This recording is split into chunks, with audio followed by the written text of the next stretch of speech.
কাজের নিষেধের জন্য আজকে এই মহাসমাবেশ, অন্যায়ের প্রতিবাদ করার জন্য এই সমাবেশ।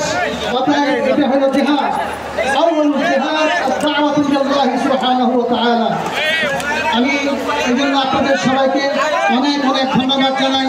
নিচে ছিল বালি, উপরে ছিল প্রচন্ড রৌদ্র, সব সহ্য করে বসেছেন। এই জন্য আপনাদের আজকের এই জিহাদ, দাওয়াতুল জিহাদকে আল্লাহ তাআলা কবুল করুন। কর্মসূচি বক্তব্য সব হয়ে গেছে, বৃষ্টির মধ্যে আমি আর বক্তব্য দিতে চাই না। আমাদের কর্মসূচি হলো 1 নম্বর নারী ন্যায্য অধিকার প্রতিষ্ঠা। আগামী 3 মাসের মধ্যে বিভাগীয় সম্মেলন করা হবে। আবার বলছি, নারীর ন্যায্য অধিকার প্রতিষ্ঠা। আগামী 3 মাসের মধ্যে বিভাগীয় সম্মেলন করা হবে।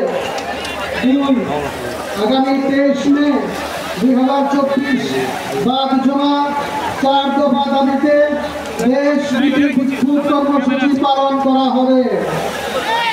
আগামী 23 মে শুক্রবার বাদ জমা এই 4 দফা দাবিতে দেশব্যাপী বিক্ষোভ কর্মসূচি পালন করা হবে। আপনারা সবাই কথা আছেন তো? ইসলামের